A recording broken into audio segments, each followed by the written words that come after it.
Welcome back to Millbridge Speedway, folks, where tonight we're bringing a little bit of the lady in black down to the dirt. It's net positive pool services night, and we're getting wild on the Darlington Layout. Regular turn 1 and 2 from the big track, then a sharp dive into the short tracks 3 and 4. If it sounds chaotic, that's because it is. Mike, it's like asking a go-kart to run the Daytona road course and a cornfield in the same lap. Setup-wise, you better have your stuff together. You'll be loose in one end, tight as Eddie's wallet on the other. I told these teams at the test. You want rear grip in 3 and 4, but you better not throw away that front bite for 1 and 2. Yeah, Barry, it's like trying to square dance with 2 left feet. One end you're slicing smooth, the next you're hanging on like a cat in a washing machine. And don't forget the gear rule's wide open tonight. That's just gasoline on the fire. Well, boys, I've raced Bristol, Darlington, and even spun out trying to park at a Cracker Barrel, but I ain't never driven anything this split personality. If you're good in 3 and 4, you're plowing the wall in 1 and 2 and vice versa. It's going to separate the men from the mall walkers tonight. Hang on tight. Things are about to get rowdy. We'll be sending it down to Eddie on pit lane here in a moment, but don't blink. At this track layout, you might miss something or everything. Let's head down to Eddie, who is with Ben Murphy. I'm down here with Ben Murphy, who in the last Busch Series race, he started on the pole due to the invert, had a really good race going, faded a little bit there towards the end, but you guys showed some speed, and that's probably the most important thing. Are you feeling better about your program after that last race? Did you guys build on anything after that? Did you learn anything?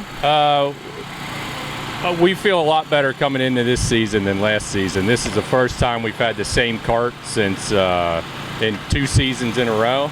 So we have a notebook build up for that with some good setups. So we definitely kind of hit the ground running this year rather than the last couple years we kind of struggled the first half of the season before we got going. So we still have a little bit to tune on, but I felt pretty good. What was that spray you were talking to Beef about? It's like it's like Plexus, but I guess it's cheaper, which is the goal, right? You always want to save money in racing. I hope he's using it on this thing. He probably is. Trials for the customers. He ended up using it, right? He was getting you some rash cream or something. That too, probably. How has it been to drive 4 Beef Tips over here? How is this? Has he spilled liquor all over your notes yet, or no? No, he is not. We recently had to relocate the race shop from his shop to my shop. He is spawning, and the kids are getting a little bigger, a little too rambunctious. So we had to move down to my shop and keep the kids and the family up on top of the hill. But they did seem to migrate down the hill yesterday when we were loading up. And his youngest, Grady, we're loading up, and all of a sudden I hear this boom, boom. He's opening up every cabinet door and slamming that thing shut. So I might have to relocate farther away.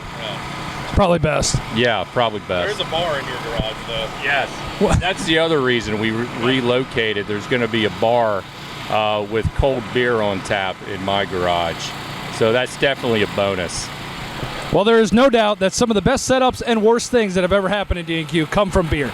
So Beef Tips and Ben are looking to have a good run here tonight and hoping to keep that speed they had last race. Hopefully they didn't fuck their notes up. Hopefully not. Hopefully not. We have no idea. Let's talk about Beef Tips Motorsports and Ben Murphy. They haven't cracked victory lane just yet, but they've been edging closer every race. This team's been rising harder than a teenager watching Cinemax in the 90s. Mike, their 2024 season was all over the place. Mid-pack finishes, then they missed 3 races, but that might have been the best thing for them. They regrouped, dialed in the setup, and got some help from Dick Timmons. And when Dick gets involved, things tighten up real quick. Barry, if you've got Dick in your program, you're not finishing soft. These guys came back strong, multiple top 5s, consistent speed, and suddenly Ben Murphy's one of the names we've got to mention every week. I'll tell you, that team's come from placid to full send in about 3 races. Back when I was racing, if a guy had that kind of turnaround, you knew he had a good dick behind him. Well, before we get FCC'd into oblivion, the point is, Beef Tips Motorsports has momentum, and Ben Murphy might be this season's sleeper. Keep an eye on him. Back to Eddie, who is with Brad McElrath. Well, I'm down here with half of the man that I used to know, Brad McElrath. Brad, you guys had some really good speed last race. You and Jay Goings both seem that you got some of these tires figured out. You're starting to get some of the D&Q stuff figured out. Yeah, we missed practice to qualifying, We showed up, motor showed up late, but once we got figured out what gear to run, what air to run, Jake was pretty good in his race. He come from 23rd to like 7th. So the tires, I love it. This is a cool deal. I ain't got to prep tires all week. We really enjoy it. Yeah, so now you got to focus on chassis setup, right? So how much of your chassis setup has changed now that you don't have to, I wouldn't want to say crutch, but you have that advantage of prepping tires? Yeah, it's definitely, you had to go back to school and learn how to adjust on a go-kart and figure out what makes it free, what tightens it up. And with Jake's information, we got a pretty good hot rod, and we'll see what we can do tonight. Yeah, you basically got no practice last race. You guys had to put the engine on. I said, hey, can I get a couple laps? Like, yeah, sure. Went out there and just ran. But to have that speed and to have that kart to be able to race very well is very important in here, especially when you guys are running Pro Cup and Busch. Yeah, definitely. Like I said, me making laps and getting back to a weight that's competitive is going to be where we're shooting for, but Jake was able to go out there and make really good speed, so I'm usually the test dummy, and after I'm being the test dummy, we figure out what he needs to make him go fast for the main event. Do you keep Jake out of the sauce in the garage, or is he like full pull on the sauce and then working on it? I just keep beer in Jake's hand. It's probably a solid strategy. Brad McElrath hoping for a good run tonight, and Jake Goings as well in this beautiful number 46. All right, folks, we're watching D&Q practice here at the Darlington Layout, and one thing's already crystal clear. Turn 3 is shaping up to be the Bermuda Triangle of this track. Mike, you nailed it. That short track turn 3 entry has a massive passing window, but it's a sketchy move. Guys are diving in from way back and hoping they stick the landing. Problem is, most of them don't. I've seen more spinners in that corner than a Florida bingo hall. Drivers are going in like it's a Black Friday sale, tight on entry, and everyone's trying to grab the same spot on the rack. Back in my day, we called that the funnel effect. One guy checks up, and next thing you know, it's a pile up big enough to block a convoy. These guys are either going to make highlight reels or wind up with a steering wheel in their lap. Risk versus reward, gentlemen. You can gain big, but you can lose even bigger. Turn 3 is the equalizer here, and it's already biting the bold. Let's see who's brave enough and smart enough to make it stick when the green drops. Tonight's not just any night, it's net positive night at Millbridge. And what better way to mark the occasion than with the return of a D&Q OG, Matt Holzbauer. I tell you, Holzbauer back in his prime was a real wheelman. Two-time Cup Series winner in 2016, IROC champ, and he could tune his own stuff too. If you needed a driver who could hold a tight line and still call the gear, Matt was your guy. Yeah, unlike some folks who couldn't hold a line or a job. Ain't that right, DW? I mean, Holzbauer can still get it done. You didn't know when to hang it up. Now hold on just a minute. I had plenty left in the tank when I stepped away. Hey, I'm just saying, at some point, you got to stop holding the field up and start holding the mic. Thank God you finally did, even if it took them putting the hauler on blocks to keep you home. Oh, come on, BP. That's not how I remember it. I was just testing setups every week for like 3 years. Well, I am looking at Matt's stats, and in 2015, Holzbauer only ran 6 Cup races, but posted finishes of 4th, 2nd, 4th again, and another 2nd. That kind of consistency doesn't come easy. It comes from having your setup and your head dialed in. Then in 2016, he doubled down. 2 wins, runner-up in the championship, and if that wasn't enough, he took the IROC Series crown too. 1 win in that deal, but a full season of beating and banging, and still came out on top. Matt may surprise us this year. He had some limited starts last season, but he is back now in the SKE USAC Series. He will be one to watch. Kind of like KFB, he can turn it on when he needs to. And let's not forget, he's not just driving this year, he's also helping support the series. Net Positive Pool Services is backing tonight's race, and that's his operation. You don't see that every day. A guy who builds, drives, and sponsors, that's grassroots the D&Q way. Matt Holzbauer, ladies and gentlemen, quiet off the track, but when he rolls out of the pits, you better believe the rest of the field takes notice. Let's all go look at that footage of Matt Holzbauer back in the day, and he's back in D&Q, and you've made a couple starts at the end of last year and now at the start of this year. Net Positive Pool Service is a great sponsor of D&Q and a sponsor of tonight's race. And now you're here to run again and hopefully be back in victory lane tonight. Yeah, that's the goal. Got off to a little bit of a rough start last year, and pit crew fucked me last week in the qualifying. Right front come off, so we didn't do as good as we should have, but this year I think we should be good. I'm getting this kart figured out. It's way different than when we ran the big motors, so I think we're getting it dialed in. We should be contending for the win. So I like the 9. The 9 is back. Oh yeah, 9. That's a classical number. 60 was killing. Yeah, and the green on it, you know. We made that. Smalls back on there again. Yeah. So we made that action figure of you. How did you like that thing? Dude, I love it. All those ones you've been making of everybody, I think, is fantastic. Whoever came up with that in AI was definitely doing their homework. It's really neat. Yeah, there's no doubt about that. And just fun. That's what this series is all about. Tonight's Darlington Layout. How do you feel about taking that speed into turn 3 and 4 in the short track? Oh, I think it's going to be fine. It can't be any worse than when we ran those big motors and we did the short track inside. I think we found a little bit of speed. It's one of those things, when you're battling against people that are small enough to fit in a kid's cart that you got to go out and try and win, and they run that shorty wheelbase, you got to find the speed somewhere else. So I think that's going to be the problem tonight. Matt Holzbauer, if you need your pool service, go ahead and check him out at Net Positive Pool Services. Great sponsor for D&Q and tonight's race as well. Pre-race ceremonies are wrapping up. We will see some racing on the Darlington Layout when we come back after this. I'm going to open up 2 beers. Okay. You tell me which sounds more refreshing. Gotcha. This one? Or this one? Bush. Definitely the one that went bush. What beer is that? Are you being serious? Yes. It's Bush. Right.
Well, thanks, guys. We got Thomas Backmarkin with an end-card camera, and we also have Jeremy Murphy, the Busch Series champion, with an end-card camera as well. Now, we did invert 6 carts here for this feature tonight in every class. As we're getting ready to go green. That puts the number 11 on the pole, guys, and I don't think I'd want to start in the pole with low experience on this new track layout as we go green. Yep, visor wide open, eyes wide open as he heads into 1. Left front in the slop as it's a hornet's nest coming off of big radius turn 2, down into the fish pond, sideways in front of the field. He's hanging out for dear life as they complete lap number 1. Well, back on DNQ 1 and 2, you can really see the speed difference in 1 and 2 as this egg-shaped oval, the minnow pond on the backstretch there, forces this to be this funny shaped track. 3 and 4 a lot slower, a lot more technical. As whoa, we get a slip through 1 and 2. That's another Bobby Showtime car there about to head backwards. Oh, big moment out of 4 there. It looks like his helmet's about to blow off. He's got that taco neck syndrome already. There goes the visor. But I want to talk about that funnel effect that we have going into 3 and 4, guys. That seems to be where most of the action is going to be tonight. Yeah, maybe not for Bobby Showtime. He's out there hauling ass right now. Everybody else, though, as soon as they get into that really narrow racetrack, it really gets hairy. Well, we've got a new pit reporter down there. His name is Vince Belch, as we got one around. Vince, there's a lot of action going on this racetrack. What do you got for us? Guys, Robert Showtime Showalter is putting on a clinic out here. Started 6th, but he's carved his way to the front like a hot knife through butter. When I talked to him earlier, he told me how he has had to readjust to the new Ghost engines. However, that played right into his hands. He has a lot of the same experience with the Predator engines, and it's showing here tonight. The 2025 Miltona winner and 2023 Cup Series champ is in command. Well, he does his homework, guys. You can't blame him for that at all. Wow, big run on the outside there by the 71 car. Kept that momentum up on DNQ 3 and 4, and he's going to have the same move done to him by the 55555 car. He goes from third to second. Look at this right here in that red number 20. That is Curtis Back Markham, the legend himself. He's only half a track down right now, but still in the second place. Oh, Father Time hauling the mail here. Well, Bobby Showtime leads the way. Vince Belch, he's got another update for us. What do you have for us, Vince? Now, let's talk about the seasoned veteran Curtis Markham, currently holding strong in second place. For those who might not know, Markham has a rich history in racing with over 100 starts in the NASCAR Busch Series and a notable 11th place finish in the 1996 season standings. He's also made appearances in the Cup Series and Craftsman Truck Series. Tonight, he's showing that experience counts. Definitely is, and that's what we're seeing here tonight. These unique tracks here, yeah. Once you have the experience level that Curtis Markham does, he's seen everything that there is to see. He's looking out the right side window right now. That thing is looser than an old lady down somewhere, I don't know, in Louisville. And man, if they get that thing tightened up, he might be on a rocket ship to the front. Yeah, Travis, the setup on these carts has got to be crazy for the crew chiefs. It's one of the Showtime machines running wide off of 4. You have traditional D&Q 1 and 2 that maybe takes turn in and left front camber one way, but you got the egg shape on the other side that's smaller as Murphy goes around. It's got to be a nightmare for these crew chiefs. Absolutely, and what we just saw right there, you can see it. A cart that might handle great on the 1 and 2 side of the speedway might struggle down in 3 and 4, as we saw with the number 55 busting his ass right there that time entering turn 3. Most certainly busting it, trying not to go a lap down now with Robert Showalter, who's absolutely dominating the field. And that was part of that learning curve we talked about him. Get a little bit more horsepower this year and transfer from the Busch Series as Showalter is just putting on a clinic. Bill, it looks like Bobby Showtime is just, the talent's showing here, right? Throwing the rear end out on entry, straightening out that exit in 3 and 4, and really getting a good drive off and just making up a ton of time in the rest of the field as he just puts them all a lap down. Yeah, quick work of the lap cars right there. I like this guy's line through 1 and 2. He's diamonding the corner. You see that? Goes in low, washes up, gets it turned back down to the bottom, and makes a long back straightaway. But his setup, though, loose is fast, and he is loose through 3 and 4, that's for sure. Yeah, just right on the fine line through 3 and 4, making it look easy up here as he is just absolutely waxing their ass here tonight. Well, DQ Karting Series is back in action on May 29th. It's a short track showdown. Alfredo Hidalgo tries to repeat his win on the last race we had on the short track, while Robert Showalter tries to assert his dominance over Curtis Markham. It's a short track showdown, May 29th on the short track. And there it is. We got our 5 to go caution. We got one round there in 3 and 4, and that'll be the perfect time to send it up to the AI pit box for a race break. Taco neck of that guy. All right, folks, we're under the 5 to go caution here in the Net Positive Pool Services Cup Series race. Yes, the same folks who keep your backyard pools cleaner than a tech-legal ghost engine. We're on the Darlington Layout tonight, and Bobby Showtime Showalter has shown up and checked out. Started 6th thanks to the invert, but he's made his way to the front like a tax return in April. Inevitable. The cart's rotating like it's on a string. And if the rest of the field doesn't wake up, they're going to get lapped faster than DW finding the free shrimp at a media buffet.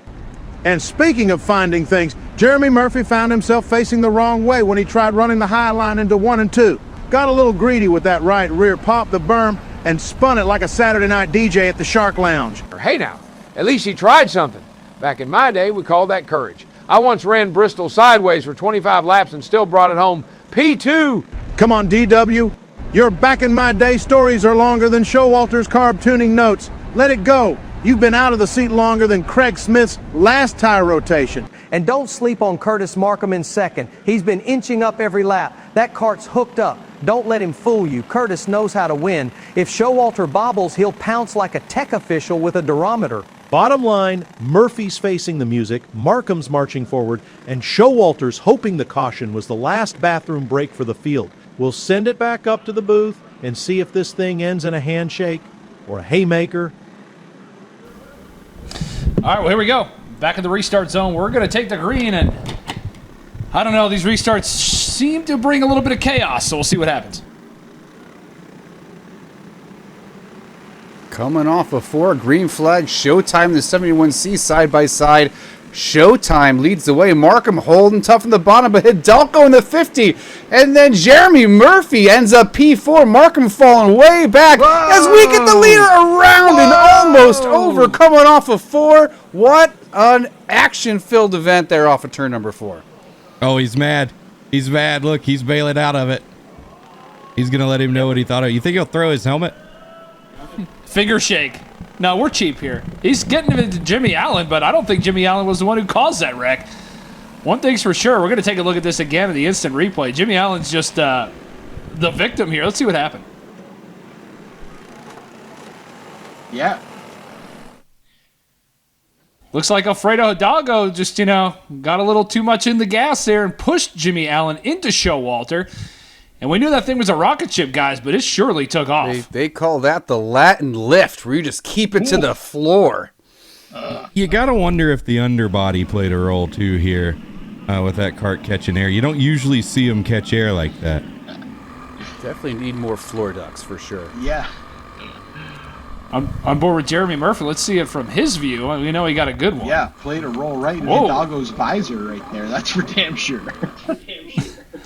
Well, Hidalgo definitely caused the wreck, so, holy crap. Look at this thing. Very John Hunter Nemechek of him, for sure. Again, from Thomas Back Markham. Wow. There'll be pictures online. Every engineer will be looking at the underside of that cart. So we go back in the restart zone, and look who's up front. Curtis Markham and Jimmy Allen.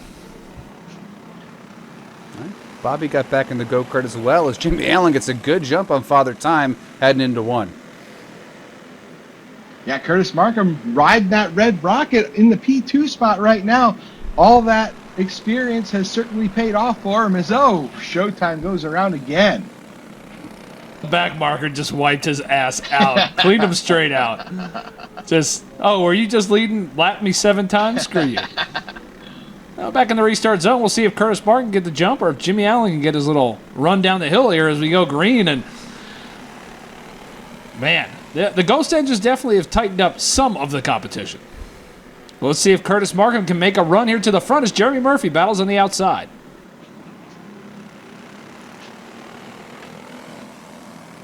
Right at 1, 2, 3, they're clean through DNQ 1 and 2 right now. Not for long, though. Steps on the old pepperoni as we got 2 to go, and here comes Showalter out of nowhere. What a drive for Showalter after getting absolutely cleaned out. He was airborne. Will he have enough time? White flag in the air for Jimmy Allen, and these guys kept messing around. But Showalter looks like he's going to run out of time as Jimmy Allen's going to go ahead and bottom feed off of 3 and 4. He's going to take the win.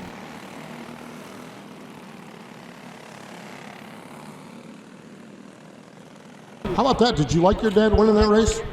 Yeah.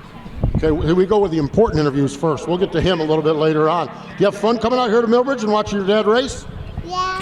Boy, I'll tell you what, and what'd you think of him winning? Wasn't that pretty cool? Yes. Oh my gosh, it's fantastic. It really is. Jimmy, describe the way that race unfolded. A little drama, a little excitement there in the mid stages. Yeah, it unfolded kind of exactly how I thought it would. I think me and Bobby were the fastest guys here, and then that last restart before the last caution, I kind of held with them on the top, and somebody crashed, got us a caution. And then the next restart kind of went the way I assumed the first one would, where he would kind of get out in front of me, and I kind of surrendered to just running second and protecting second, and he got a little bit high. I was a little bit underneath him, then I just got hit in the rear and took him out. So I feel bad for that. Besides feeling bad for him, I have to thank him a ton because he's helped me a lot. Everybody over there at Showtime Motorsports, and then I get more help than I should. I get Bobby helping me. I got SKE and Kyle and Adam helping me, and my wife, my daughter helping me. So we're a lucky crew. What'd you think of the Darlington layout here? What'd you think of the racetrack? I liked it a lot better in the race than I did. I didn't have much hope for it, but it was pretty neat to kind of have to enter differently, run a little bit harder. You can back the corner up, so you can do a couple different things, which is nice in go-kart racing. You'll get to do that a lot. Well, congratulations. Good to see you down here. Thank you. There we go. Jimmy Allen Jr. picks up the win. We're going to wander out here on that whole race. It was pretty good all the way until I spun around 360 on top of like 5 carts there. So I'll have to look at the tape, see what happened there. But all I know is I kind of feel like I got turned off someone's nose, and then they just kept driving through me. So, I mean, if that's the case and that's how we're going to drive, we got how many more races left, so I'll get back to them. Describe the recovery, though. Describe the recovery coming back through the field. I mean, I didn't have you finishing second with the 4 or 5 laps to go on that one. Yeah, after the chain popped off, I didn't figure I was going to finish second either. So I tried to get a run on the outside of him there in the last couple of laps, but I would have never made coming back in. So yeah, we did what we could try to do, and it's 5 to go cautions. I probably lost more races on 5 to go cautions than I've won. So yeah, it was a 10-second advantage is what it was when you had that. All right, that's a did you have a lot of fun here tonight? That's what I come out here to have, fun. Eddie the Hunt, the D&Q series is so much fun. My son's out here racing with me. We just had a good time. It seemed like you had a lot of drama and a lot of action around you. How'd you survive to that 3rd place finish? I just closed my eyes and hit the gas. Nothing wrong with that. That's a good strategy. Always good to see you, Curtis. Good to see you. There we go. Curtis Markham with a 3rd place run here. That wraps it up for the Net Positive Pool Service Cup Series. All right, folks. It's feature time for the Dash Series presented by 1ZTs. Let's take a look at the lineup for tonight's 30-lap slugfest. On the SRI pole, it's Count Dracula with a 12.790. He will start 6th. Leaving the front row to Shane Contarino in the 18 kart and Dan Mrack in the 63, both looking for their first wins in the 1ZT's Dash Series. Row 2, the 2L of Alex LaCagnata, Rookie of the Year in 2024. Still riding high after that strong season opener. On the outside, number 35, Joey Gase, former Dash Series champ and NASCAR team owner. Always calm behind the wheel, but don't mistake it for soft racing. Row 3 features the 935 of Casey Meyer, the quiet grinder in this field. He's not flashy, but he's always there when it counts. Outside 5C, Zach Campolonga. The Nighttime Nightmare is back with the fastest lap in qualifying. If you see him in your mirror late, it's already too late. Row 4, Jay-Z's favorite driver in the 111, Brian Shaw. Next to him in the 18K, Christian Breyer. Row 5 features the 9 of Cale Lindley. Outside of him in the 48, Joel Farlow with the Kentucky Waterfall. Row 6 has the 23 of Nail O'Donoghue. Next to him, journeyman Dave Hutchins in the 69. Nice. In row 7, it's the dumpster fire, non-binary, questionable. Not sure what that card identifies as. Number 11 of William Robusto. Lining up to his outside, the number 12 of Stephen Totches. Row 8 brings us the number 31 of Tanner Nauman. Starting alongside him, the 03 machine of Nick Davignon. Back in row 9, it's the 301 of James Creek. To his outside, the 02 kart of Tucker Nauman. Row 10 features the number 11S of Peyton Simpner. Rolling off next to him, the 38 of Roger Diebold. And rounding out the field in row 11, the number 26 of Philip Dias. 21 carts ready to tackle this Darlington layout. Let's send it up to the peasants in the booth. Guys, we are back here in the 1ZT's Dash Series tonight. We got onboard cameras galore. Alex LaCagnata has an onboard camera for tonight's event from the front row. So we'll see how this goes, and Zach Campoloni has the other one. As Shane Contarino, Mike Contarino's son, is going to start this field off to green. As we go green, as Dan Mrack gets the jump on him, and he's going to take the lead. Good. Dan Mrack caught what's-his-face sleeping there. LaCagnata falling back a little bit, but Shane Contarino feeding a right rear bumper. A couple people over the berm losing 4 or 5 spots. LaCagnata looks like he might be a DNF here this evening. He's got to bring out the caution. Looks like, oh yeah, he'll be all right. Here we go. We're going to get back in the restart zone. We'll see if Dan Mrack can have a great restart like he just did a minute ago. As we go back green with Joey Gase on the outside. And there's your boy, Brian Shaw, JZ. He's doing a great job getting back up towards the front of these fields. Yeah, he struggled all of 2024, really, and even some of 2023 has had trouble replicating that magic, but he's looking the wrong way. Like Kamala watching her poll numbers, just not what he wanted to see. As we get a replay here in 3 and 4, he goes to check up. No one else does, and he just gets turned around in front of the field. Commentator's curse happens every time, doesn't it, Moonhead? Every single time. I'm glad that 11 made it through there. You see that thing is a road course non-binary cart. We don't really know what it is. It's actually questionable, you know? Yeah. What's the deal with that? Where does that fall? It's very Euro, you know what I mean? The CIK bodywork. I bet you that car has like a French accent when you hear it run. It is wild. I am dirty. Why am I dirty? Oh, he's wow, in trouble. It's really working out for him. He's he's definitely skiing. Oh my gosh. You know, this is kind of like a feeder series for all the other series, like an opening/rookie series, but my goodness, do they sure show it. As Joey Gase gets to the lead, he's going to try to hold off the Vampire, but we know one thing's for sure, the sun is going down. He's about to come out of his crypt and show them what Alex he's got. Giving the finger. Look, Kanata just gave the finger for like half a lap there. That was amazing. Capolonia to the lead. Yeah, we saw that Bobby Showtime car absolutely haul booty. Right before this, you got to think those cars coming out of the same camp shared some notes. Got that sucker tuned in. I'm keeping my eyes on that bright orange car going around here at the front of the field for the rest of the night. Things kind of getting single file up here at the front, but further back you can see coming out of turn 2, it's still a hornet's nest. Yeah, we're going to see probably the caution come from that area. It's kind of like the Ukraine-Russia border. You know something's going to happen, and it's going to be a mess, but you don't know when it's going to happen. So we're on board with Brian Shaw. We're checking out his speed and his telemetry, getting up to about 35 miles an hour, 34 miles an hour as he enters into the short portion of this Darlington track. Yeah, you wonder if the guys threw a little bit of extra gear on the back of the go-kart to really sell out for that run coming out of turn 4 and just basically blocking and going into 1 so you don't, or going into 3 so you don't give it away. But Dan Mrak driving a heck of a race trying to hang on to the position he's got. But he is coming under assault from that number 9 go-kart that's all taped up in the front. He's the one you got to watch out for. Yeah, Kel Lindley for sure, one you got to watch. Now, Moonhead, the gear was open for this race. How did that play into the strategy for some of these teams trying to determine what gear they were going to run? I have no idea. Good insight. I like that. That's honesty, actually, here in DNQ, which is what we expect. Yeah. We have the option. You can run a 17 to 16. I've heard guys all the way down to a 15 as Kel Lindley's going to battle with Dan Barak for that spot. With Joel Farlow there, rookie, in the back trying to get a piece of that action. And I think we're seeing that all across the board. You see right away the people that messed up and missed it and the guys who nailed it. Yeah, you got to think the gear rule really helps out crew chiefs like Jeff Hammond and other ones that actually know what they're doing, can tune that sucker in, keep it wound up around the top like Bobby Showtime, but not get too bogged down through 3 and 4. Oh my gosh, look at that. Oh. Sport mode.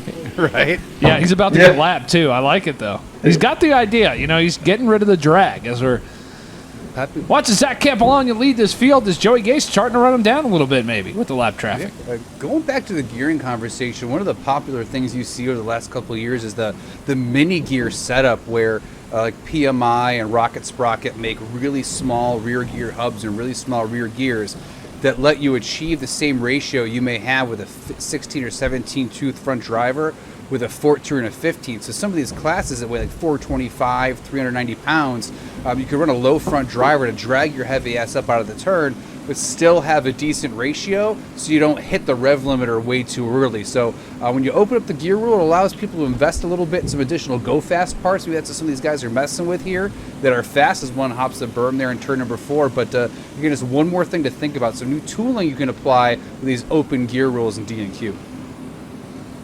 Yeah, nothing like saving 3 ounces of drivetrain weight on your 425-pound go-kart. Yeah, it's interesting to see how that's going to play out and what comes of it. But as we're watching this race go on, we're seeing a tight battle starting to tighten up here. Looks like Joey Gase is starting to catch Campolonia a little bit out here. Let's go down to Vince. Vince, what do you got on Joey Gase? Joey Gase is right in the thick of it down here. He's currently running second and steadily reeling in Zach Campolonga, but he's caught in some brutal lap traffic. I'm talking I-77 rush hour by the lake house traffic. You can see him picking his spots, but every lap there's a new roadblock. Let's not forget, Gase is tied for the most Dash Series wins all time with 7, and was your 2021 Dash Series champ. He might run part-time now, but you don't just forget how to wheel one of these things. With his Xfinity Series experience as both a driver and team owner, he's got the savvy to play chess while everyone else is out here playing Demolition Derby. If he finds a lane, Campolonga better look out. Well, I don't ever think I would say that the vampire has to watch over his shoulder, but he might as Joey Gase is coming for him. Yeah, no doubt. Joey has kicked it into high gear, one of the more experienced drivers in the field. We've got a man running onto the racetrack as the caution comes out. If I have to go caution, let's send it to the AI pit box. Guys, what do you think about this race we've seen so All far right, tonight? folks, 5 laps left in the 1ZT's Dash Series feature, and it's getting tighter than a set of lug nuts after a wheel goes flying into the stands. Zach Campolonga, better known as the Nighttime Nightmare, is out front where he loves to feast. You know, like a vampire after dark. Yeah, Mike, and that vampire's got a bloodthirsty Gase behind him. Joey Gase has got real-deal NASCAR experience, and he owns his own Xfinity team, so don't expect him to junk his ride here. But don't expect him to let Zach walk away either. He's been jammed in I-77 traffic on his way to the leader. Behind him, we've got Dan Rack, great on a pit crew, but probably sweating bullets up there, thinking about how not to choke it away. You can see the nervous foot syndrome creeping in. That cart's twitchier than a Tinder date when you say, let's split the bill. I'll tell you what, it don't matter what series you're in, pressure's pressure. And Ben Lindley, he's a rookie, probably figuring out which pedal is which. He might be fast, but one mistake and he's going to step on it like a cowboy in flip-flops. And don't forget Joel Farlow rocking that Kentucky waterfall. That hair's got more flow than most of the carts out here tonight. He's holding strong in 5th, but if someone slips up, that waterfall might surge up the leaderboard. This one's setting up for a hell of a finish. 5 to go, lap traffic looming, nerves peaking. Let's send it back to the track. It's vampire time, baby. All right, here we go. We're going to do the restart zone as Campolonga is going to try to take home this win. We'll see if Marac's got anything to do with it or the rest of the field as we go back green. Great jump for the vampire. He keeps that sucker out front. He's been fast all night long. Joey Gase, we just talked about him, slips easily into that second place. But right now I'm watching that third. Oh, Dan Marek about goes around. He saves it. Oh! Gosh. The non-binary We car. got a menage a trois in turn number 4. We had 5 number 1s over there for a minute. Let's take a look at this instant replay and see what happened. Damn. Looks like Marak stepped on it a little bit there, and that just looked like a modified tour restart after that. And I think right here we're going to see where fenders come into play and keeping these carts on the ground. This ought to be a good one. On board with Brian Shaw going about 35 when the whole field stops right in front of him. Oh! Oh, boy. Oh, my. Excusez-moi. Go-kart is as a go-kart. I apologize. Well, we all know that go-kart's gay, huh? Look at that. Joel Farlow. He's the top, that's for sure. Joel Farlow has a shot to win this thing to go back green with the Nighttime Nightmare out front. Oh, it's getting nasty up front. They are feeding fenders, fighting for real estate in turn 3 as we're side by side, and it's not going to work. Someone gets sent high and wide. He falls right back in line, only losing 2 spots. Oh, and these guys are still going at it. That funnel effect we talk about going into turn 3. Well, that wasn't the funnel. Oh, he's pissed. He flipped him off. Casey Meyer having none of it. Or that wasn't Casey Meyer. Who was that? 935. Well, that 18 ain't having it either, I can tell you that. Oh my gosh, this is amazing footage right here at the end of this race. 3 wide as far back as you can see, but all that's doing is letting Campolonia get out even farther, and he takes checkered flag. Well, pretty stout there. Of course, you had the last few lap restarts, but how good did you feel about your kart overall tonight? No, it was really good with the invert starting 6. I mean, just had to bide my time. Outside was lane to be on the restarts. But want to thank Shoei, C-Team Custom Cabinets, Race City Garage Door, Patriot Chemical, Hydrotech, Sauce, Colby, Ashley and Jeremy for hosting all these D&Q races, and hopefully get another one in Busch now. What'd you make of the Darlington track? What was your take on the egg-shaped oval here at Millbridge? It's a lot of fun. I mean, you're hauling ass going into turn 3, and it's multi-groove. You can run the middle, you can run high, but I enjoyed it a lot.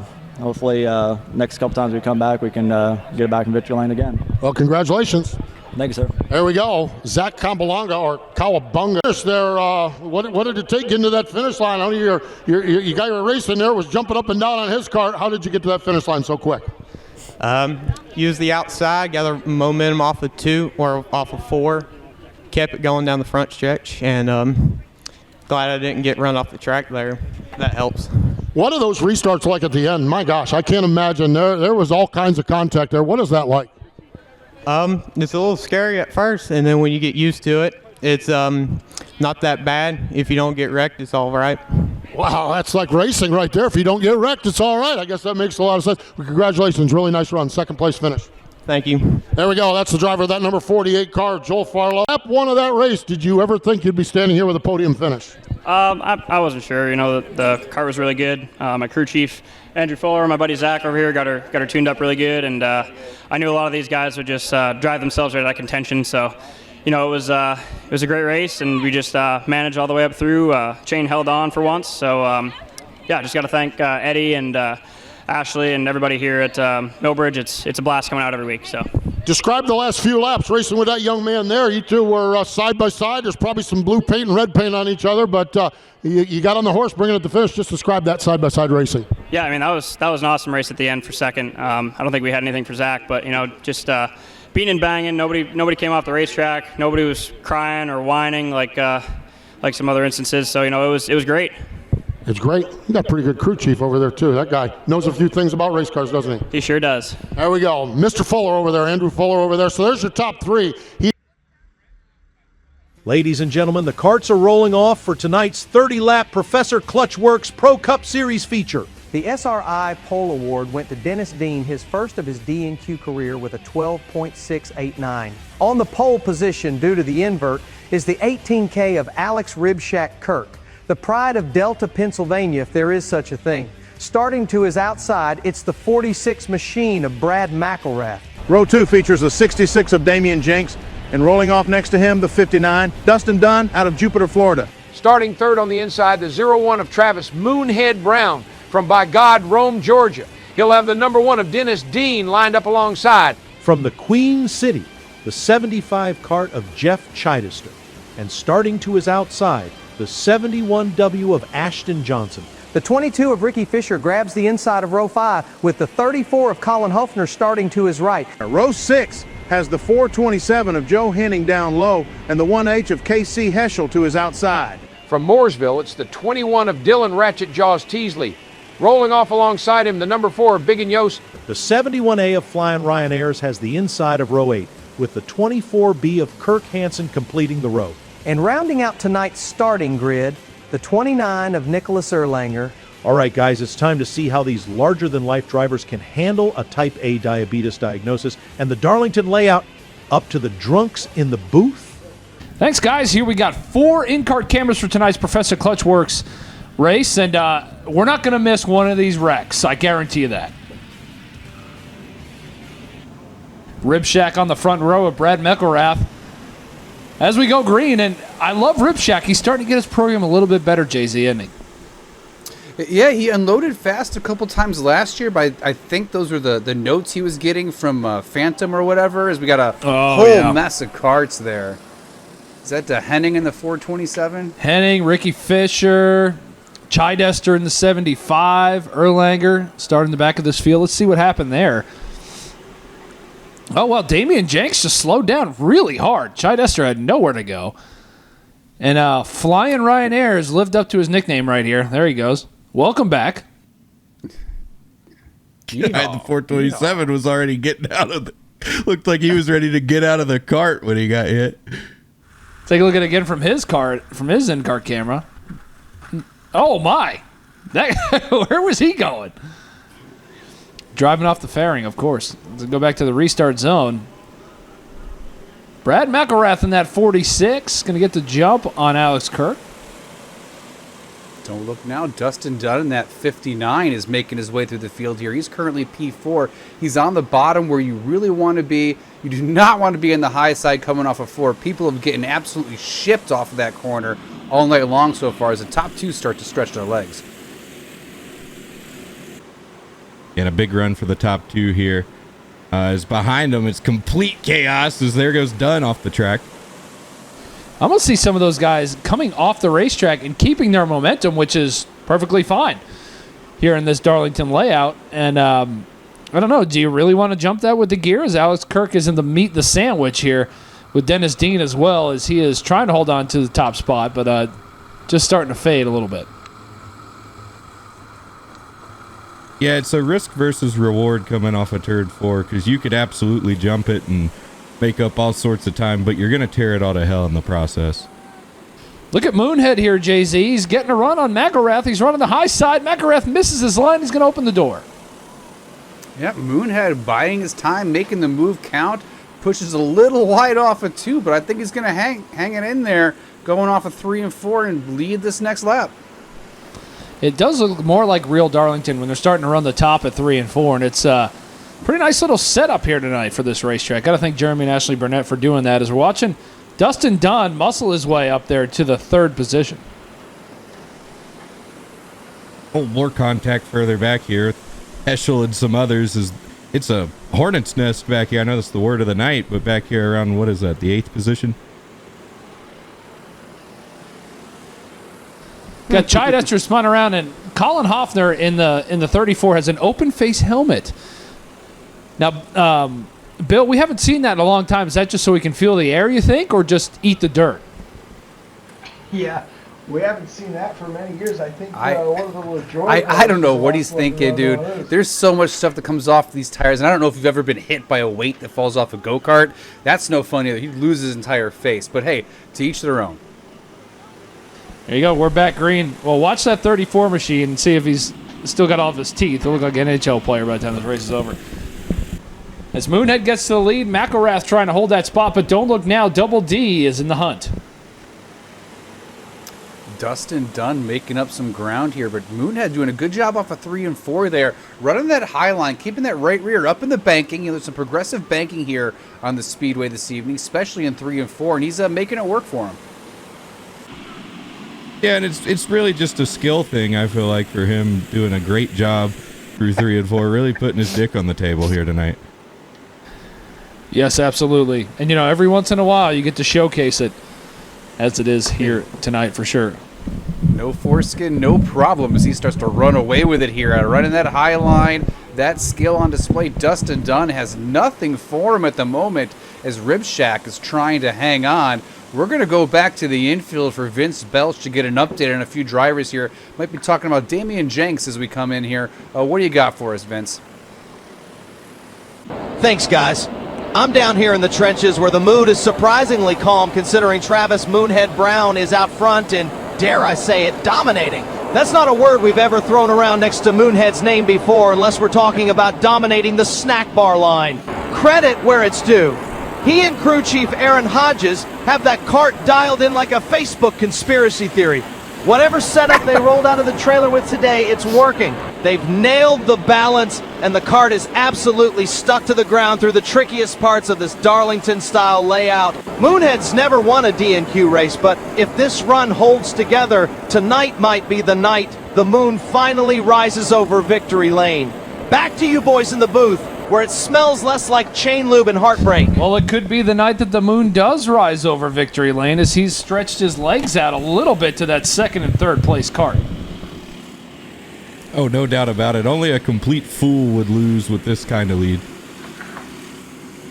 There's always that 5 to go caution, JC, and we know that's always a problem. Yeah, absolutely, especially with the track changing the way it is. You can see that Monster Energy Ultra Black a line there, that low credit score line showing up, especially in the exit of 4, where people are running and putting down a little bit of rubber as this track tacks up. When that restart hits, that 5 to go caution, tires cool a little bit. Hopefully you can hang on and fire off better than everyone else. In the long run, he's absolutely wearing these guys out. And that's one thing you got to consider, right? You have the long run right here, and then you're going to throw the caution. The tires cool down. You don't know what you got there at that 5 to go, and that seems to really be the issue for some of those guys. Yeah, no doubt about it, as you see Moonhead doing a masterful job getting through some lap traffic here on the back straightaway. This is where the physical toll of this racing starts to take over with these guys. The cool suits are really being tested right here, and all those hours spent in the gym in the weeks leading up to this event are really starting to pay off for these guys. Yeah, we're really starting to see that Ukraine flag start getting flown quite a bit for that leader as we go on board with Damian Jenks, who's racing against Ashton Johnson. Yeah, Ashton Johnson's been quick all season.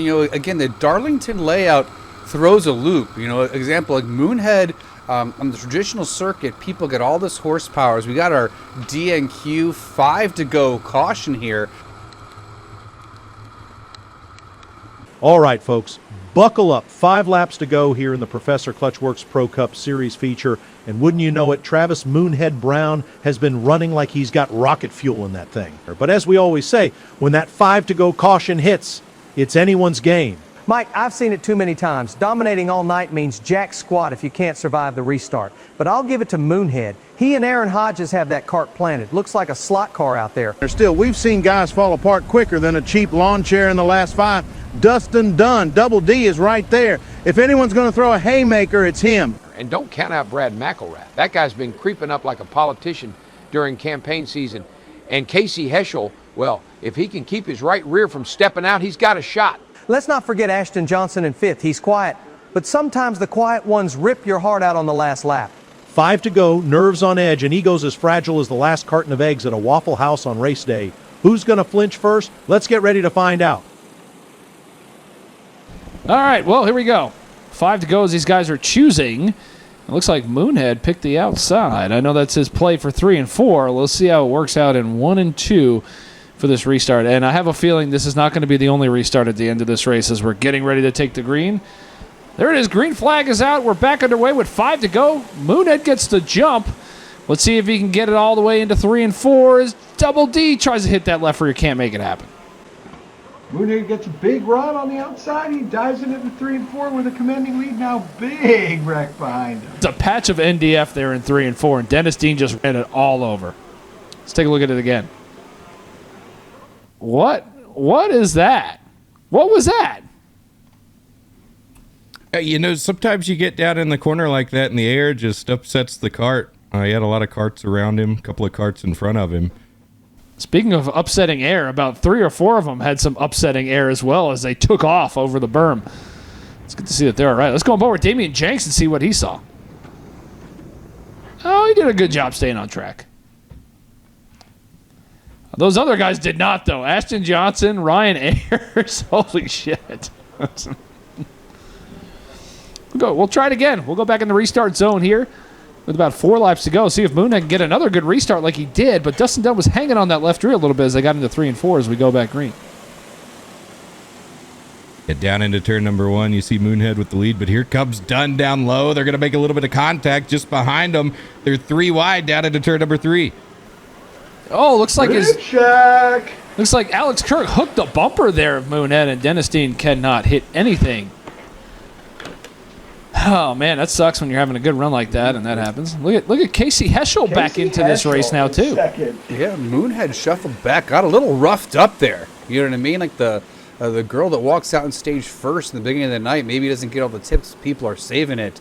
Maybe spent his wad a little too early, but Dustin Dunn, clear track, 5 or 6 cart length lead as we come down to 1 to go.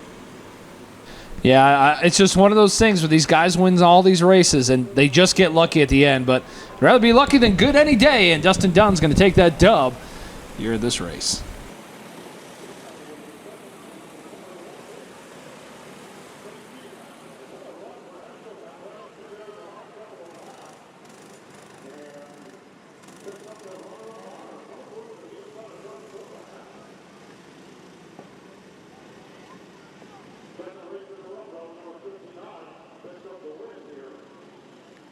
Yeah, it definitely wasn't easy. I was kind of worried about this layout. I kind of struggle on these short track deals. I don't know what it is, but we got some work to do. But luckily, I was able to pull it off there on the last restart.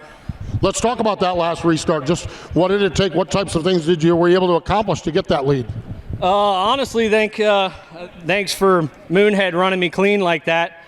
I didn't have to use him up to get by him. He gave me a lane, and I ended up getting through 1 and 2 a little bit better than him, and could have a nose getting into 3 here to where I could sling the right rear to the curb. And that's what it seemed like. It seemed like you had to sling the car. It seemed like you had to really work hard and think about keeping momentum up on this surface. Is that accurate? Yeah, for sure. We came here for the test, and it was wide open. Never drag brake, nothing. Just kind of yank the wheel and get it to set.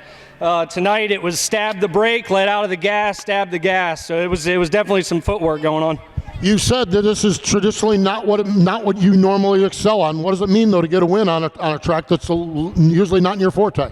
Yeah, I'm happy to get a win. We'll keep this points lead and keep stretching it out. Hopefully, I think the big track just suits my driving style, just being smooth, consistent, hitting my marks. Places like this where you got to sling it in there sideways, I struggle a little bit, but I came out all right tonight. Congratulations. Thank you. Dustin Dunn picks up the win here, going to get the victory. Going to go talk to second. You were 7th all night long. How'd you end up 2nd? A lot of luck and a lot of hip checking in the 3 and 4, kind of clearing people out for me. I didn't have to do it today, so Moonhead and all them guys can't be too mad at me since I didn't do anything today. What is that like? You go down into 3, and the next thing you know, it's like the seas parted for you. Yeah, I mean, it happened 3 or 4 times. I thought I was going to destroy this thing with all the guys spinning right in front of me, but I was in the right line, right place, right time each time, and it kind of just paid off for me, and I kind of just bided my time until the end there. Nice job. 2nd place finish. Appreciate it. Thank you, guys. There we go. That's Casey again. I just followed him through. Just hopped in there and took off. What's this? So what'd you think of this Darlington layout? What was your take on that? It's not too bad. It's a little tight there in 3 and 4, but you know. That little tight in 3 and 4 is what gave you the chance to move forward, though, I think. That's right. Just rub up on them. Rub up on them. There you go. 4's better than 2, right? 4's better than 2. I think there might have been 6 or 12 down there a couple times as well. Congratulations. Great run. Thank you. Appreciate it. There we go. That is the driver, the number 75. All right, fans, strap in and wipe the dirt off your drinks. It's time for 30 laps of mayhem in the SKE USAC Buggies feature at Millbridge Speedway. Only 7 drivers in this one, but they packed in more personality than a full field of Cup guys. Let's run through the lineup. The SRI Pole Award went to Kyle Beatty, a 12.308. On the inside, it's the 97 of David Crops. The man from Mount Airy's been wrenching on this thing like it's his lawnmower on a Sunday. Let's see if it runs better than one tonight. To his outside, the number 18, Mike Contarino. The Contarino family tree's got roots all over D&Q, but Mike's looking to plant this buggy in victory lane for the first time this season. Next up, row 2. On the inside, the number 8 of Mickey Root. Mickey had an injury last season that he has bounced back from. Keep an eye on him. When he's hot, he's radioactive. And flanking him on the outside, it's the 02 of Stephen Tauchus. It's time for him to take home a win. Will it be tonight? On the inside of row 3, it's the 26X, Ronnie Carroll. To his right, the number 21, Kyle Beatty. He's usually glued to the top lane, but with the way this track's shaping up, he might have to bulldoze his way through the bottom tonight. All by his lonesome, the number 9, Matt Holzbohr, a 2-time Cup winner and former IROC champ. Holzbohr's the veteran of this bunch, but don't let his resume fool you. He's still got plenty of fight left. You give him clean air, and he'll be gone faster than last call at the Outback. I tell you what, Mike, this one's going to be sneaky good. Only 7 carts, but the elbows will be out early. Some of these boys race like they paid for tires with their own money. This could get wild. We'll find out if that experience, aggression, or just good old dumb luck wins out. Let's head trackside and get ready to fire them up. Up to the booth for tonight's call of the race. Thanks, guys. And Matt Holzbauer, Net Positive Pool Services driver, here tonight. Fired up in this field as well as David Crops is going to lead us to the green as we go green, and that 97 machine looks good out front, don't it? It sure does. Long-time DNQ competitor. Glad he got to get that redraw working in his favor here. Is it back under yellow? Yeah, we're back under yellow. Kyle Beatty has an issue with his cart, and that's tough because that's our top competitor there. He was on the pole. Looks like his throttle linkage broke.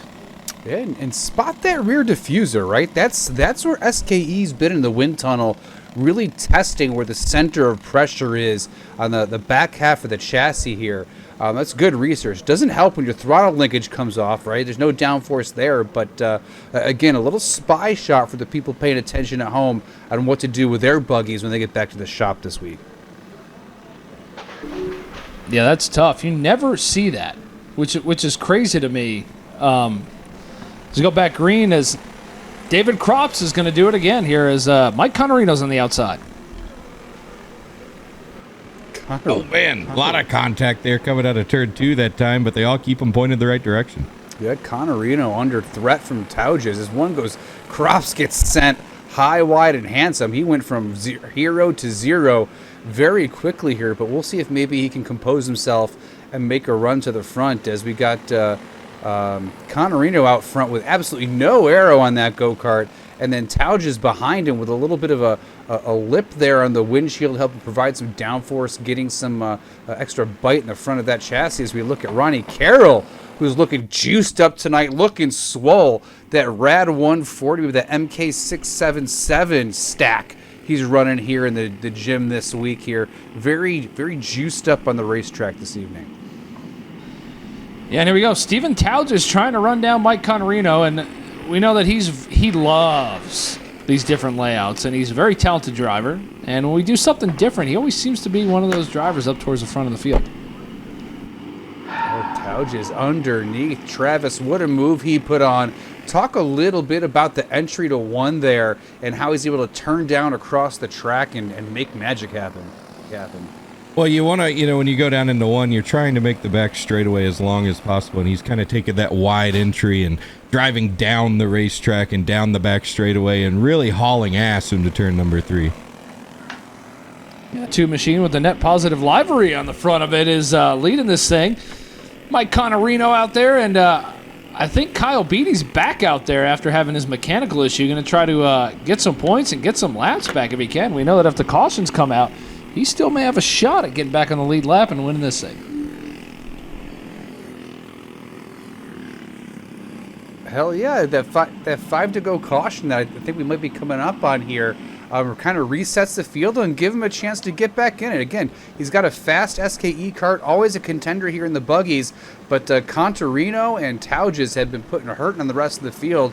Tauges chooses the outside, gets a good run on the restart. He might drive away with it, boys. Yeah, here we go. He's still got a shot at it, and we had a spin, and I couldn't find the video of it, but it is not 5 to go yet, but Tauges is doing his best to stay up towards the front of that field as Kyle Beatty trying to get his laps back the old-fashioned way. Was it like an Elliott Sadler situation? Was he higher than the catch fence and we destroyed the footage? Or There's no footage. There's no footage of that. We can't show you that. Dialed in like a Facebook conspiracy. Tauges leads Connerino and Beatty, who's laps down, and Ronnie Carroll in the 26. Man, this SKE USAC class growing slowly. I mean, we changed engines, and we know that changes things for people. But man, we still have a good pack of karts here. As it'll grow. Right now, we're watching Steven Tauges lead this race. Yeah, we'll see it grow. Vince, what do you got? I know you guys want to talk about Steven Tauges. Let's see what you got about him. I'm standing here watching Steve Tauges absolutely wheel this thing around the Darlington Layout like it owes him money. He's out front right now over Mike Connerino and looking like he's got something to prove. Tauges is a guy who thrives when things get technical. He loves these unique D&Q layouts because it takes real skill to adapt, and not everyone can. Now look, Steve had 6 podiums last season, but no wins. That's like cooking the whole dinner and letting someone else eat it. His last wins came back in 2021 and 22 in the USAC series, so it's been a minute. But tonight, he's making a statement that the dry spell might just be over. This could be the night he parks it up front. Well, thanks, Vince. As we're watching the battle, it could be the night, but man, is he going to have to earn it. That commentator's curse, Travis, it never fails. Absolutely not. Every single time it's going to get you. As we have a little bit of contact now coming out of turn number 2. Just a fierce battle here. Oh, and there he goes. Up and over the track. Yeah, and that's maybe not so much Ronnie Carroll's fault because he did turn down on him, but it's probably the third or fourth time Ronnie said somebody over the berm tonight. So I'll put the 26 to the back as it brings out the caution.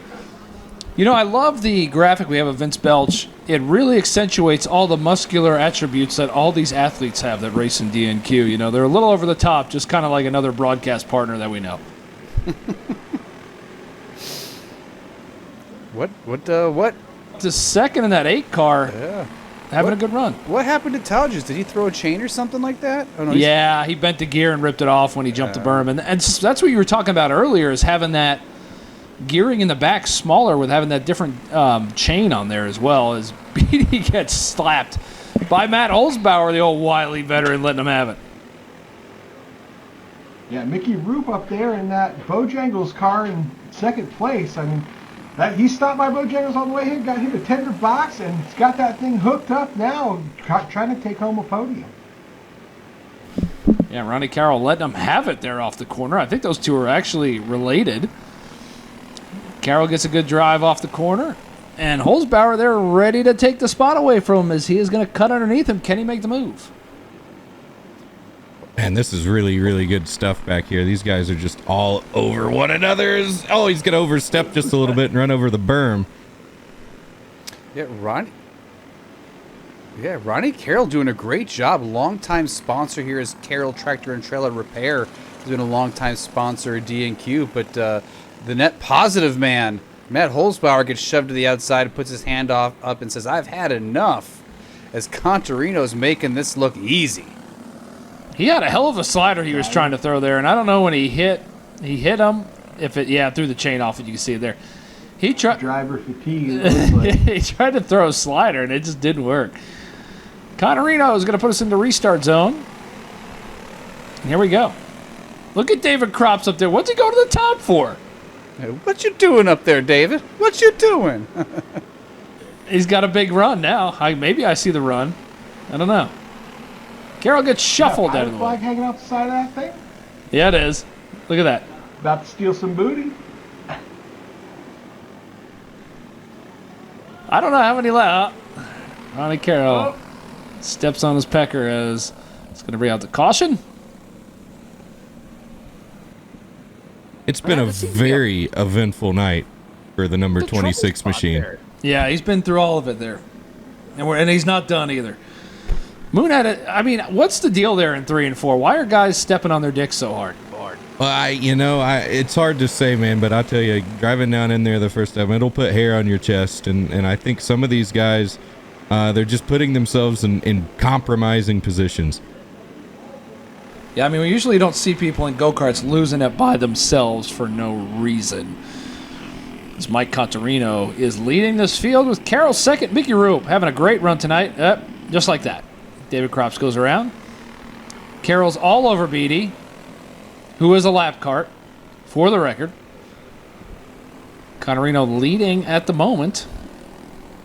I mean, we're not even at 5 to go yet. This has been a pretty eventful race. As Beatty may get all of his laps back. I don't know how many laps he's down, but I'm sure he's getting pretty close. He came from the back to the front a couple times now. We know that machine's got speed. Those SKEs always do here at the Millbridge Speedway, whether it's the big track, Darlington, or the short track. I messed up, and we totally missed the 5 to go caution. Contarino's taking the white flag. He's going to take the checkered. Had a problem in the tech shed. Carroll failed a tire sample. That's going to give the win to Mickey Roop. So let's go down and talk to him. I don't know what happened there. Brother. Editing flaw, but that's perfect DNQ.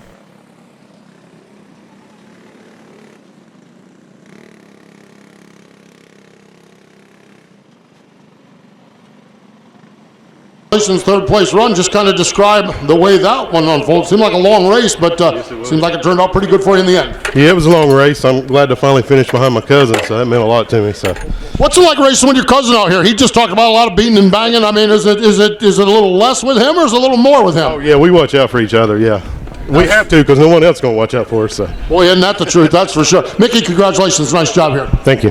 Third place run for Mickey Roop here in the USAC division. SKE sponsored USAC division. Great race. One more feature.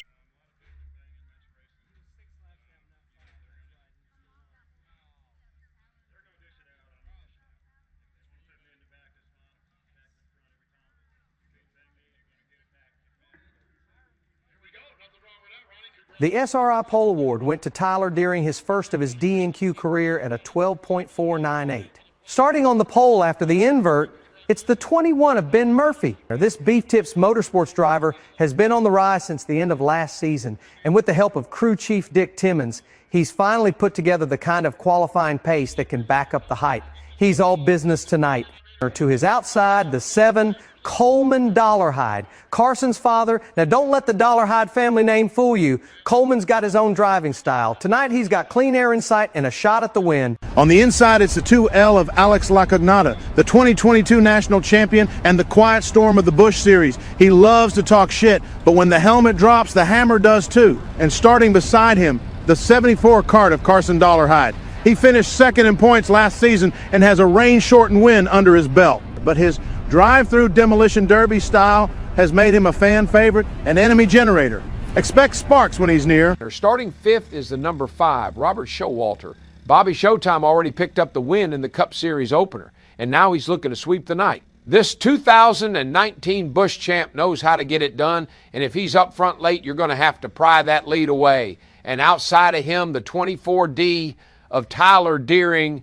He set the overall quick time in qualifying, but thanks to the invert, he's got a bit more work to do tonight. Still, it's time to fire off the Busch Grand National Series feature event. 22 drivers made the show out of a grueling 28 entries, and it's about to get rowdy. Let's take you through the starting grid, powered by Pure Attitude and Predator Power Plants of Zach Campolonga, also known as the Nighttime Nightmare. Row 544, Andrew Hale inside, 77, Jacob Weidman on the outside. Row 6, Rowdy Row 6 has the 35 of Jacob Teagan paired up with the 1FL of Carl Haag. Row 7, inside, it's the R9, Jay Capalla. On the outside, 96, Tristan Trailer Park Jones. Row 8, 51, Patrick Briati starts inside alongside the 19, Chris Schumann. And bringing up the tail, it's the B-Main survivors, and they are hungry. Row 9, 21X, Jory Heilbrunn. Outside 88, Braden Sellers. Row 10, 777, Hunter Trevette alongside the 71W, Ashton Johnson. I'll tell you right now, if Carson Dollarhide sees an opening the size of a Lunchable, he's going for it. And that second row might be short-lived if things get Western early. And with that, folks, hang on to your seat cushions, crack open a cold one, and get ready for 30 laps of chaos. This is DNQ's Busch Grand National Series, and it's about to go green. Thanks, guys. We're going on board with Andrew Hale tonight. He's got an in-cart camera in that Sponsor Me machine, Sponsor Wanted machine. Alex Lacanata in the Little Billy's Tees in-cart camera tonight. He's chasing Dollarhide and Ben Murphy, who chose the outside lane. But you can do that when you get the pole. 6-cart invert tonight. That puts the Beef Tips machine up front. As we go green, Tyler Deering had the fastest lap in that 24 machine, which this track just, it's different. And I guarantee you we will not get through this first lap clean. Oh, absolutely not. Yeah, and look at this gaggle entering turn 3, and right there you see the funnel effect, and that's what caused that wreck. Tristan. Jimmy Horton out of the track. Tristan Thompson started that whole mess, just sending it 3 wide in the middle, going into 3, and it bottled everyone up. Very aggressive to start. This looks like a Sunday afternoon enduro race. And I got to give credit to Jeremy and Ashley, because if you throw the caution, you're just going to have 17 more. Just let them get it figured out, unless they're pointed the wrong way and the leader's coming. 71's got Snoop Dogg riding the side of that thing. Yeah, motor going up right there, it looks like. Or the Bubonic Chronic. Not sure which. He's going to park it. Yeah. That was a vape cloud from Tristan. Yeah, it was. We just ran Tristan Trailer Palestinian pagers. Speaking of Palestinian pager, here comes Carson Dollarhide in the second place. We know he can become a terrorist at any point in time. He's been radicalized, and he's coming after Ben Murphy. That Beef Tips machine looking clean out front, though. That thing's nice and straight through the corner. Earlier in the night, we saw a lot of carts sliding sideways through there, scrubbing some speed. Not that Beef Tips machine. He's got that sucker nice and tight, as we're on board with Andrew Hale going inside the 96 PRC factory house machine. That was a great move by him. I don't know if you noticed that, Jay-Z. Watch his high entry. He cut down underneath him and made the pass. That was amazing. Yeah, using the banking to his advantage. Tristan Thompson, who's got one around off of 4, entered in kind of low, pushed up the racetrack, and Hale saw it and said, I'm taking that position. Thank you very much. Got the R9 machine around. And that's Tristan Trailer Park Jones in the 96 as he's off the track again.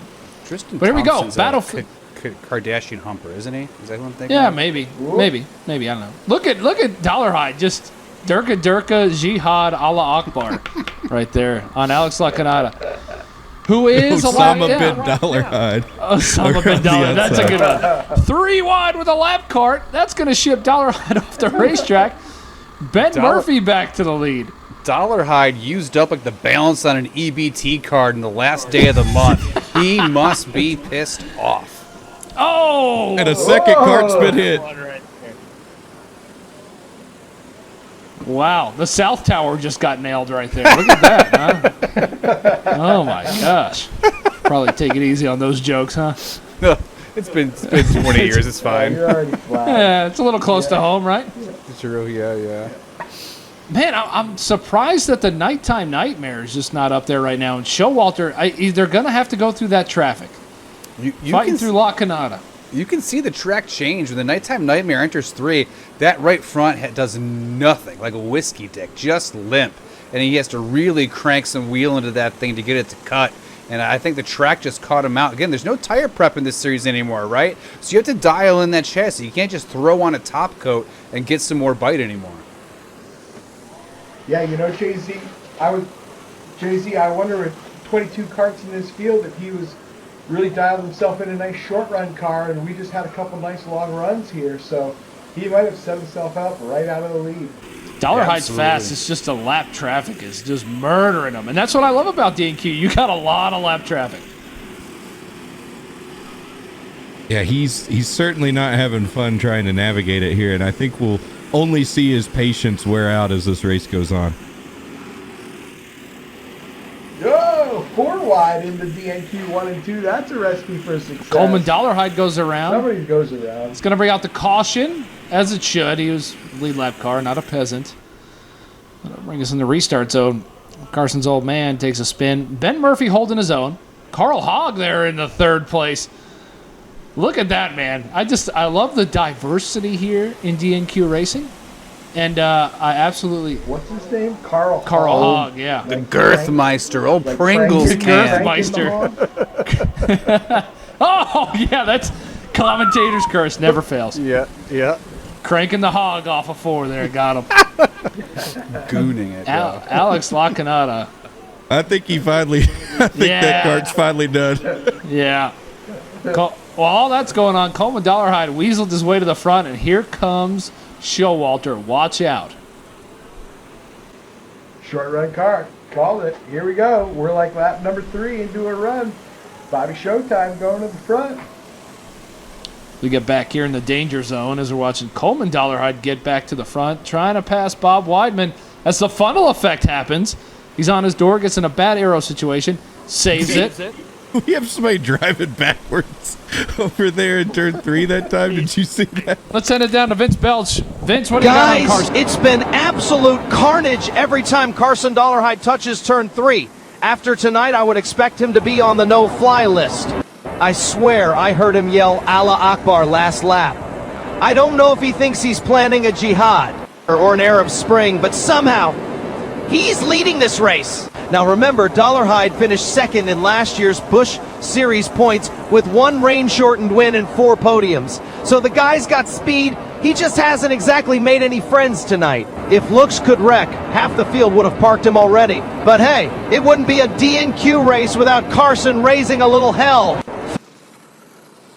All right, folks, 5 to go here in the Busch Series feature, and this one's been more chaotic than a group chat with race control.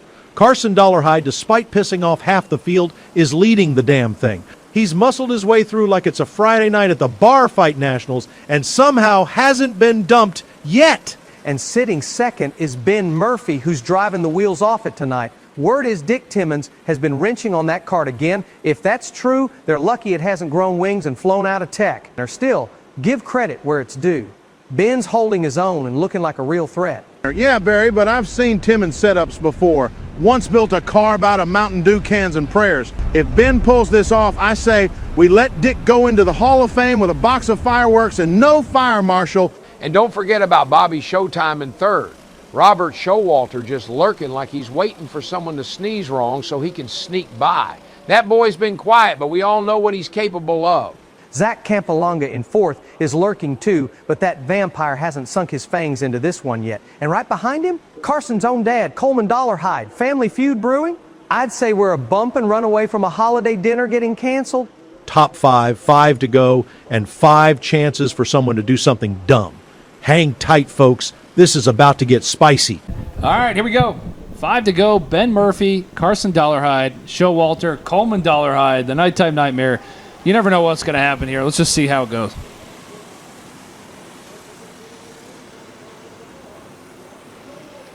To fire off Dollarhide and Ben Murphy side by side. Ben Murphy's got a good run, but don't look now. Here comes Bobby Showtime. They all start into 3 and 4, and leader goes around, but a blind man on a dark night could have seen that coming.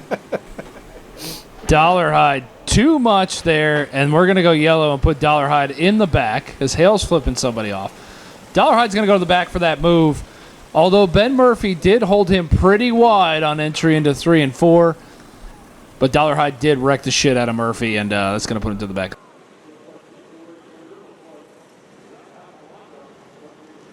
Let's take a look at the instant replay, and this is going to earn the Little Bitterly Tease move of the race from Dollarhide, just punting the leader, Ben Murphy. And we understand he ran you wide, but that's part of racing. Doesn't institute a punting, so Little Billy's Tease is going to get him a T-shirt. When we get back to that, a great sponsorship by them. And, you know, sometimes you earn that award, as we're going to go back green. He earned it, and it's going to put him to the back. That puts his dad up in the front with Showalter just inheriting the lead. Still fanning out 2 and 3 wide behind these guys as the laps are winding down through 3 and 4, and still Calamity Corner 3 and 4. These guys having a lot of trouble navigating it. It's just Dollarhide's got back there, and he's got the dynamite taped to his chest with his finger on the button. Just out of hand. No infidel's going to stop me from winning this race. Silence, I kill you. Andrew Hale trying to thread the needles. Weideman, we normally see him in that red number 4 cart. He's in that black 77 this evening. Not the performance he normally sees. Same thing with Tristan Jones running back there at the edge of the top 10. Caution is going to be out. The R9 and 777 hit each other. We're going to have a green and white. That's a pretty good calamity down there. They don't even know what to do. They got to get the butterflies out of their head first before they get out of the cart. There's birds flying circles around there. I mean, you've gotten your bell rung in a cart before, and that looks like a pretty good shot. Let's see what happened here. Oh, yeah, that'll do it. All right, here we go. Green and white at the same time. Let's see if we can actually finish this thing halfway decent. Can Showalter. Oh, look at this. Coleman Dollarhide gets the jump. They're all over the damn place. Old man Dollarhide, the wheat penny. Been around a while, trying to get it done, but can't come close. Bobby Showtime, another fat W on the evening.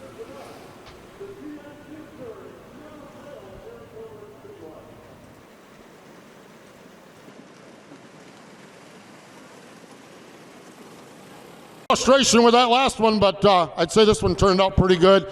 Just describe the last few restarts and what you had to do to get the win. First, I want to thank Zach for helping me on that one.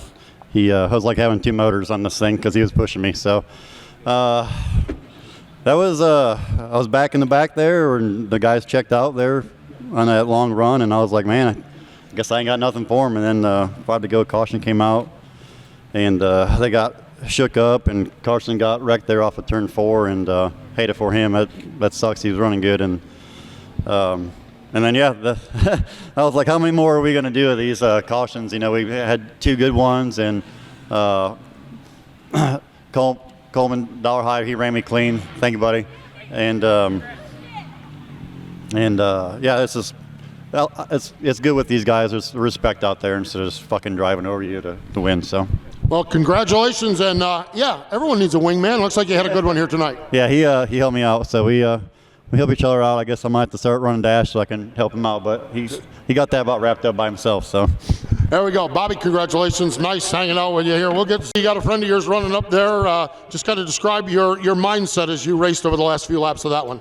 Yeah, I kind of messed up. I got into him in turn 3, and I just got off of it, let him try and get squared up, and once he got by me, I tried to just repay the favor. That bottom just wasn't there on the restart, so lining up behind him, all I could do was give him a shove. But yeah, Race City Garage Door, CTM Custom Cabinets, Patriot Chemical, Hydrotech Transmissions, Colby, my family, all of Millbridge for hosting D&Q, and hopefully do this more often now. How close was that last lap? Because it looked, I thought, oh boy, this is you took a second place finish and you're probably not going to get there. How close was that last lap coming off from turn 4 to get back up to second spot? It was close. I restarted 6th, I think, and I was up to 3rd by the time I got off turn 2. So that outside, it was hooked up. So I knew picking the bottom, it just wasn't going to be the lane to be.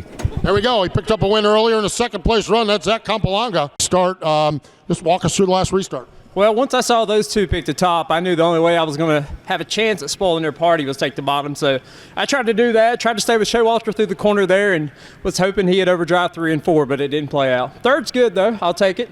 I got to thank Boomer Hawk, and I need to thank Eddie. This series is awesome. This track is awesome. It's something different, and it's something fun, and you have to drive it. It's not flat out. So I really, really enjoy it. Really appreciate it. Fun time tonight. Congratulations on a podium finish. Thank you. Thank you. There we go. That is Coleman Dollarhide, and that is going to wrap it up here tonight for Net Positive Pool Services night here at... Well, folks, if you tuned in tonight looking for action, controversy, and a little bit of chaos, you got your money's worth. Every class showed up and showed out here at Millbridge Speedway, and we're still catching our breath. Let's start with the Net Positive Pool Services Cup Series. Robert Showalter looked like he time-traveled back to his 2019 championship form. Got through the invert, made all the right moves, and ran away with it. Curtis Markham, the seasoned legend, gave him a fight and brought the crowd to their feet, finishing runner-up. Jeremy Murphy had a little mishap, taco neck and a berm don't mix, but he'll bounce back. Over in the Professor Clutch Wurex Pro Cup Series, it was the Moonhead Show. Travis Brown and Aaron Hodges brought the heat with a hooked-up cart, and Moonhead absolutely owned this layout. However, he was unable to win, and boy, did Dustin Dunn make it count.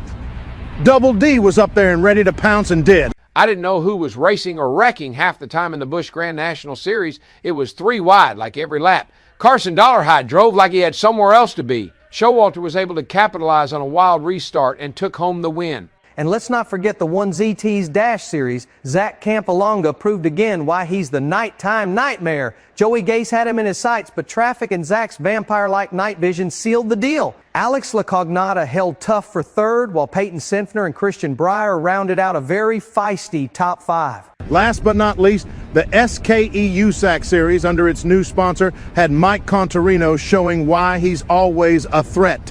Totches and Carroll gave it a go, but it was tech and a post-race tire sample that made the difference. Mickey Roop is declared the winner, and a solid return for Matt Holzbar, too. Good to see the old guard still got it.